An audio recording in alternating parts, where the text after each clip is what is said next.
Hello everyone, welcome to chemistry classes. Let's start our new topic. Our topic is chemical equations. As you know, we have completed the topic of chemical reaction and our new topic is chemical equation. As you know, I have told you what is chemical equation. Chemical equation is the representation of chemical reaction with the help of symbols and formulae of the substances which involve in the reaction. As you can see, the representation of chemical reaction which with the help of symbols and formulae of the substances involved in it, means involved in the reaction. Example, अगर हम reaction की बात करते हैं तो हमने पढ़ा हुआ है जिंक मेटल को जब हम डाइल्यूट सल्फ्यूरिक एसिड के साथ रिएक्ट कराते हैं तो जिंक सल्फेट मिलता है और हाइड्रोजन गैस रिलीज होती है, इवॉल्व होती है. It is reaction. अगर इसी रिएक्शन को हमें इक्वेशन की फॉर्म में लाना है तो इनके हम सिंबल्स और फॉर्मूले यूज करेंगे. रिएक्शन है जिंक मेटल और डाइल्यूट सल्फ्यूरिक एसिड रिएक्ट करते हैं और प्रोडक्ट देते हैं जिंक सल्फेट और हाइड्रोजन गैस. ये जितने भी इसमें ये यूज हुए हैं, अब देखो इनके पहले हम जिसका सिंबल है तो उसका सिंबल डिस्कस कर लेते हैं और जिसका फॉर्मूला है तो उसका फॉर्मूला डिस्कस कर लेते हैं. सबसे पहले जिंक का होता है Zn, सल्फ्यूरिक एसिड का फॉर्मूला होता है, सिंबल नहीं होता, तो H2SO4 इसका फॉर्मूला है. नेक्स्ट इज जिंक सल्फेट का फॉर्मूला क्या होगा, ZnSO4 और हाइड्रोजन H2 मॉलिक्यूलर फॉर्म है इसकी. अगर इसी को हम इक्वेशन की फॉर्म में ले आएंगे जिंक मेटल, तो जिंक मेटल का symbol Zn, dilute sulphuric acid हमने यूज किया है H2SO4 इसका फॉर्मूला हो गया. और after the reaction zinc sulphate and hydrogen gas. Arrow के बारे में मैंने आपको बताया था, arrow indicates the direction of reaction. ध्यान रखना, एरो का जिधर हेड है उस साइड में प्रोडक्ट होगा और टेल साइड में रिएक्टेंट्स होंगे. अगर हम प्रोडक्ट और रिएक्टेंट्स की बात करें तो ये रिएक्टेंट्स क्या होते हैं, प्रोडक्ट्स क्या होते हैं. द सब्सटेंसेज व्हिच कंबाइन और रिएक्ट आर कॉल्ड रिएक्टेंट्स. यही वो सब्सटेंसेज हैं जो आपस में रिएक्ट करते हैं या कंबाइन होते हैं, इनको रिएक्टेंट्स बोलते हैं. अगर हम प्रोडक्ट्स की बात करें, द न्यू सब्सटेंस फॉर्म या produce in the reaction is called product. जो न्यू सब्सटेंस फॉर्म हुआ उसको प्रोडक्ट बोलेंगे हम. और एरो मैंने बताया था, एरो रिएक्शन की डायरेक्शन को शो करता है. तो इस रिएक्शन को इक्वेशन की फॉर्म में इंडिकेट करना, इट इज केमिकल इक्वेशन. अब इस टॉपिक को थोड़ा आगे बढ़ाते हैं. ये केमिकल इक्वेशन को हम balanced and unbalanced chemical equation पढ़ेंगे. तो पहले हम बैलेंस की बात करते हैं. बैलेंस केमिकल इक्वेशन वो केमिकल इक्वेशन होगी, अभी मैंने आपको बताया कि जो इक्वेशन में एरो के टेल साइड पे क्या होते हैं रिएक्टेंट्स एंड हेड साइड पे क्या होते हैं प्रोडक्ट्स. तो जो बैलेंस केमिकल इक्वेशन होगी इसके अंदर डिफरेंट एलिमेंट्स के जितने भी एटम हैं उनका इक्वल नंबर होगा प्रोडक्ट साइड के एटम्स से. तो वो रिएक्शन कैसी होगी, बैलेंस होगी. एक बार इसकी डेफिनेशन देखते हैं हम. The equation which has an equal number of atoms of different elements in reactants and products called balanced chemical equation. Example लेते हैं, वही एग्जाम्पल जो ऊपर हमने लिखा हुआ है. जिंक मेटल को डाइल्यूट सल्फ्यूरिक एसिड के साथ रिएक्ट कराया, जिंक सल्फेट मिला है और हाइड्रोजन गैस. इसमें डिफरेंट एलिमेंट्स के एटम्स हैं. जिंक है, हाइड्रोजन है, सल्फर है, ऑक्सीजन है. अब इनके नंबर्स हम चेक करते हैं. ये रिएक्टेंट साइड हो गई, ये प्रोडक्ट साइड हो गई. नंबर ऑफ एटम्स, यहां पे हम डिफरेंट एलिमेंट्स को मेंशन किया है.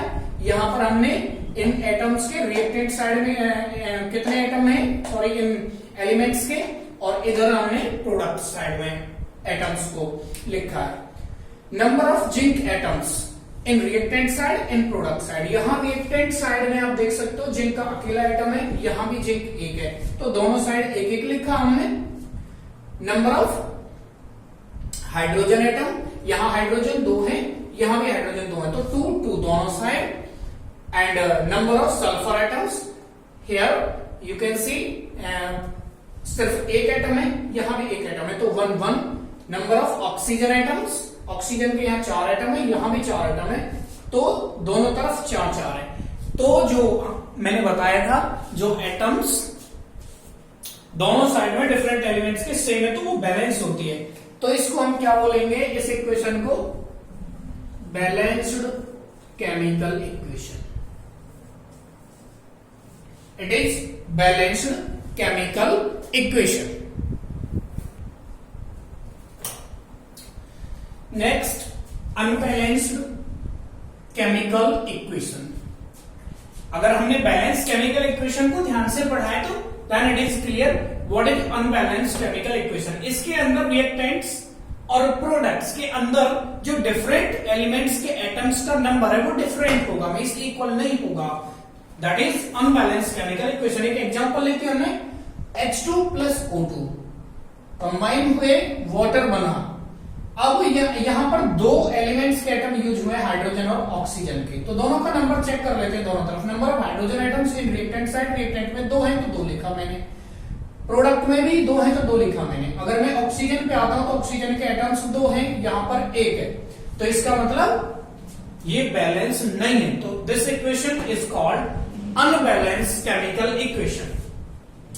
तो अनबैलेंस केमिकल इक्वेशन है तो हम इनको बैलेंस करेंगे।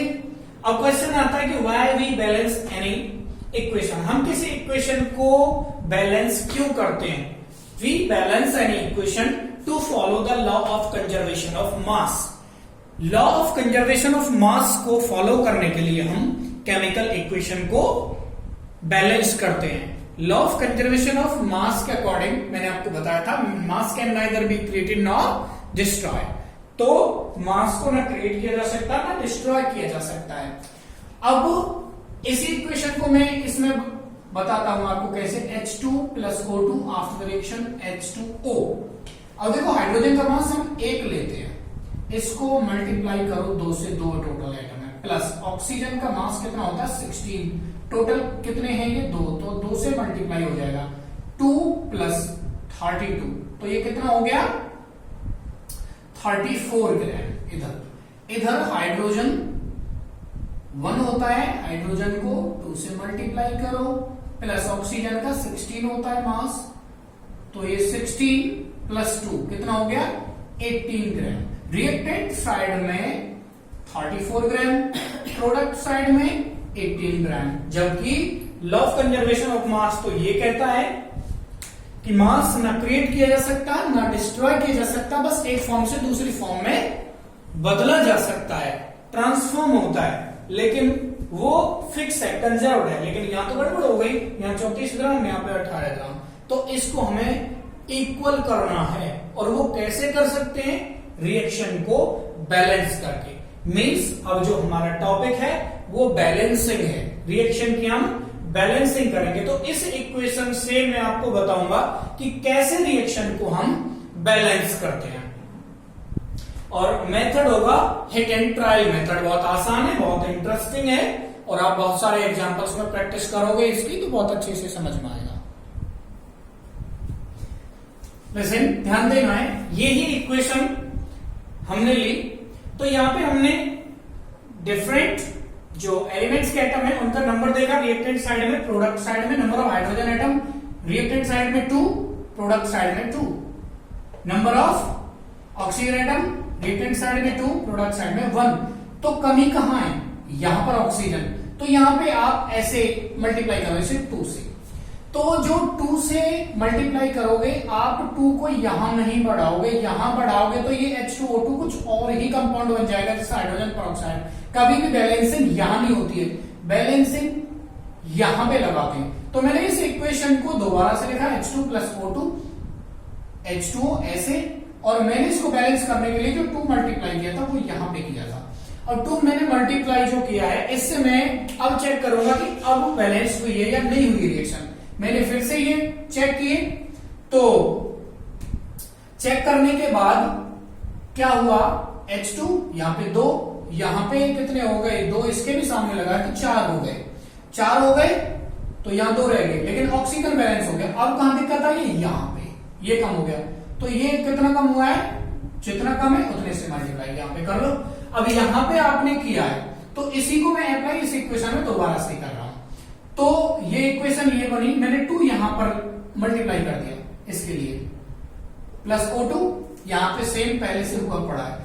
अब मैंने कैलकुलेट करके देखा, रिएक्टेंट साइड में 2 दूनी 4, 4 यहां पे हो गए हाइड्रोजन, 4 वहां पे, ऑक्सीजन यहां पे 2 है तो यहां पे भी 2 हो गए, और रिएक्शन हमने पाया कि बैलेंस हो गई। It is balanced chemical equation and this method is called hit and trial method. आप ट्राई करते जाओ, हिट करते जाओ, फाइनली आप देखोगे कि आपकी इक्वेशन बैलेंस हो गई है। और बहुत सारे एग्जाम्पल बुक में दे रखे होंगे, और कोई प्रॉब्लम आए तो फ्रीक्वेंटली पूछ सकते हो आप। Our next topic is to make the chemical equation more informative।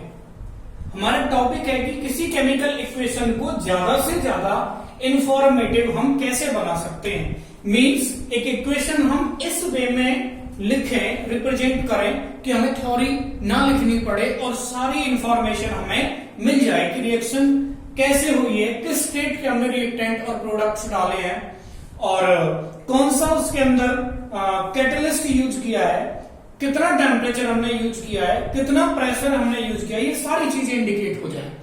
तो किसी भी केमिकल इक्वेशन को मोर इंफॉर्मेटिव बनाने के 3 वेज हैं।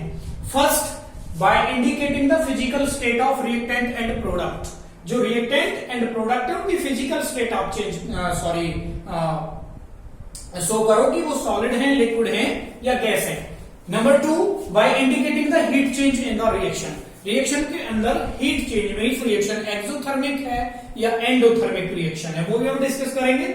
Next is by indicating the conditions under which reaction takes place.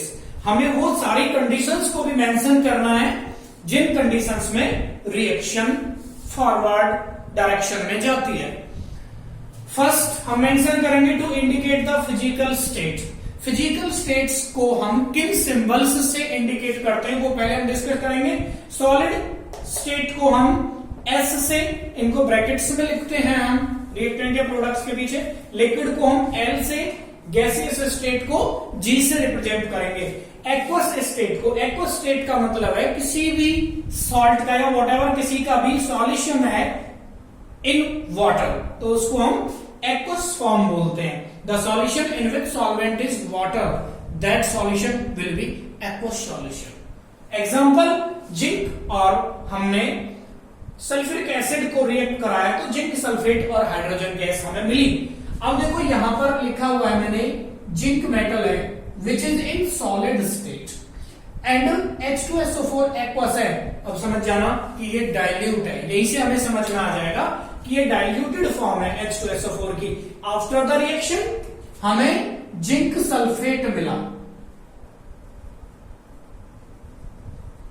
Which is in aqueous form and hydrogen gas. इसे हम पिछले 2-3 लेक्चर से बताते आ रहे हैं कि जब डाइल्यूट एसिड रिएक्टिव मेटल के साथ रिएक्ट करते हैं तो सॉल्ट और हाइड्रोजन गैस मिलती है जो मैक्सिकेट के साथ पॉपिंग साउंड देती है hydrogen gas. Next is CaOH का होल ट्वाइस। ये है क्या? ये है calcium hydroxide. Calcium hydroxide aqueous. जब इसके अंदर से हम कार्बन डाइऑक्साइड गैस पास करते हैं तो कैल्शियम कार्बोनेट बनता है, white precipitate which is solid. तभी मैंने प्रेसिपिटेट लिखा है, जो सॉलिड सेपरेट आउट होता है एंड वाटर फॉर्म होता है।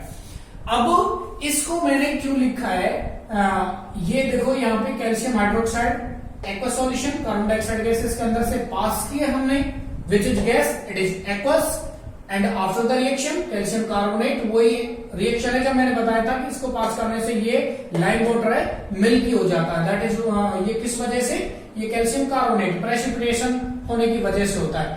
प्रेसिपिटेट जो बनता है वो सॉलिड होते हैं और साथ में वाटर फॉर्मेशन होता है।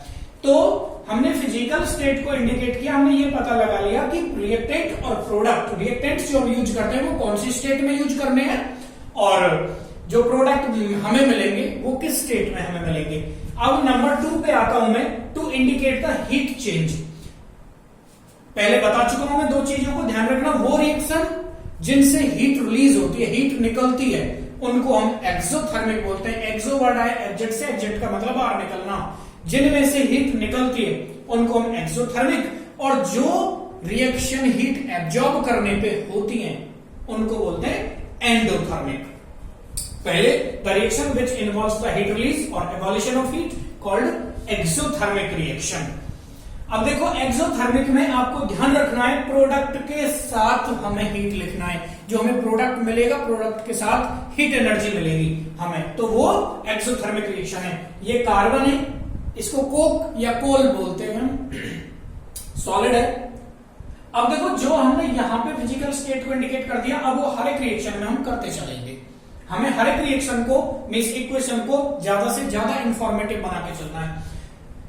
कोक सॉलिड है, ऑक्सीजन की प्रेजेंस, ऑक्सीजन मींस गैस, इसकी प्रेजेंस में इसको हमने बर्न किया तो हमें CO2 गैस मिलती है प्लस हीट। आपको पता है कभी भी किसी भी लकड़ी में जैसे आग लग जाती है तो उससे हीट निकलती है, हमने सर्दियों में बहुत इसको फील किया है, तो हमें पता उसमें से हीट निकलती है, हमें मिलती है, तो that is exothermic reaction.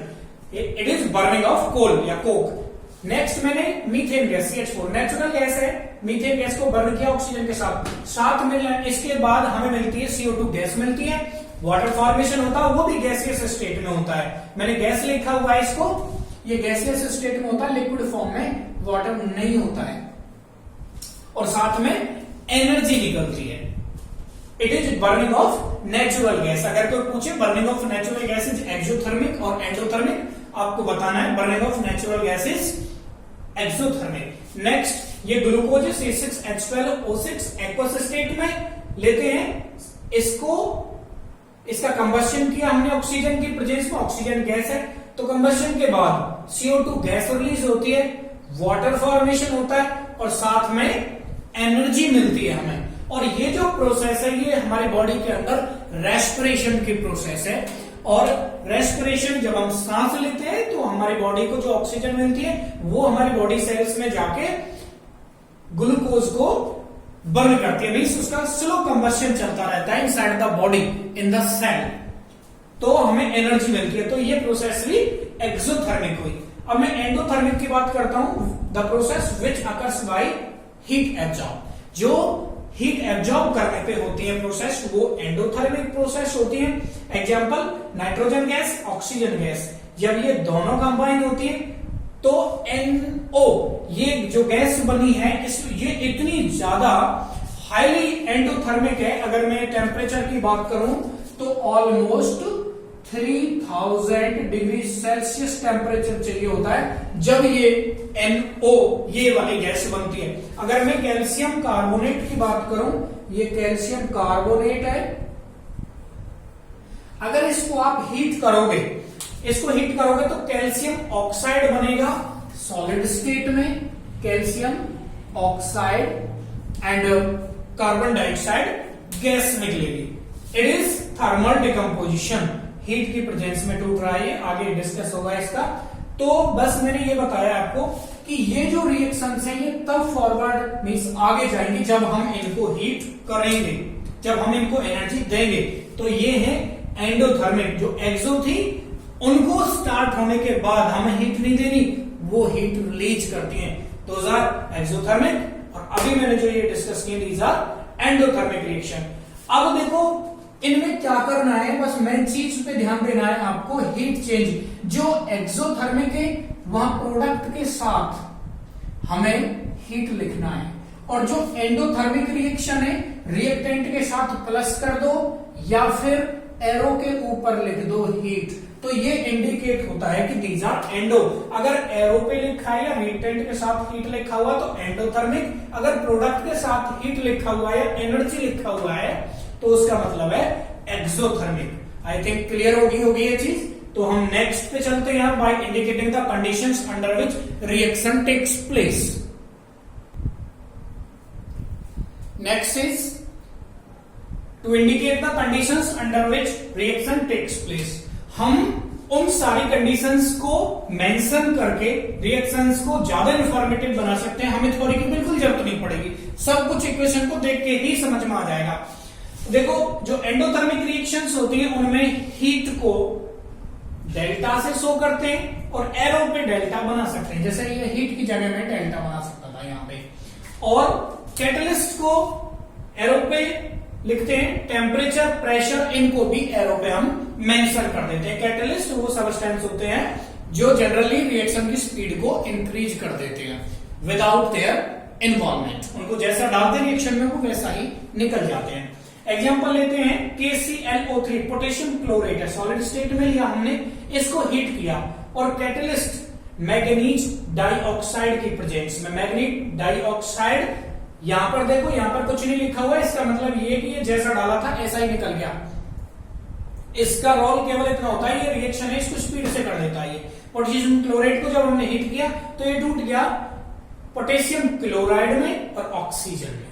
Potassium chloride solid बनता है, ऑक्सीजन गैस। तो यहाँ पे वो जो कंडीशंस है वो क्या है, एक तो हीट करने पे रिएक्शन होती है, दूसरा इस मैग्नीज डाइऑक्साइड कैटलिस्ट की प्रेजेंस में रिएक्शन होती है।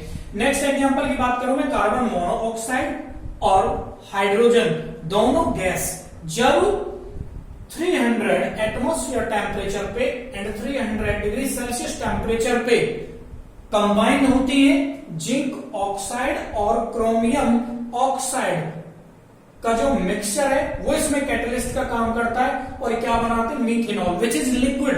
अभी इन चीजों को समझ गए होंगे, गैस गैस लिक्विड, अब मैं इसकी बात कर रहा हूं। यहाँ पे कंडीशंस क्या है, 300 atmosphere pressure, 300 degree Celsius temperature and a mixture of zinc oxide and chromium oxide acts as catalyst. ये है कंडीशंस। नेक्स्ट है फोटोसिंथेसिस। सभी को पता होगा क्या होता है, ये पेड़ पौधे जो खाना बनाते हैं जिस प्रोसेस से। 6 CO2 it is atmospheric carbon dioxide, it is gravitational water और ये किसके प्रेजेंस में, सनलाइट की प्रेजेंस में। जो ग्रीन प्लांट्स होते हैं उनमें ग्रीन जो पिगमेंट होता है क्लोरोफिल, वो सनलाइट को ट्रैप करता है और क्या बनाता है, ग्लूकोज एक्वस स्टेट के अंदर। ये चीजें मैं बता चुका हूं, गैस लिक्विड एक्वस वगैरह वगैरह ये सारी चीजें। कंडीशंस क्या है, कंडीशंस ये क्लोरोफिल और सनलाइट, ये दो चीज जरूरी है। ऐसे हम ज्यादा इंफॉर्मेटिव बनाते हैं इन चीजों को इंडिकेट करके रिएक्शन में। ये टॉपिक खत्म हो गया है। Next topic of types of chemical reactions आएगा, नेक्स्ट वीडियो में डालता हूं उनको। अगर किसी को कोई प्रॉब्लम होती है आप कमेंट बॉक्स में भी अपना क्वेश्चन छोड़ सकते हो और अपनी प्रॉब्लम वॉट एवर जैसे भी आप फ्रीक्वेंटली पूछ सकते हो।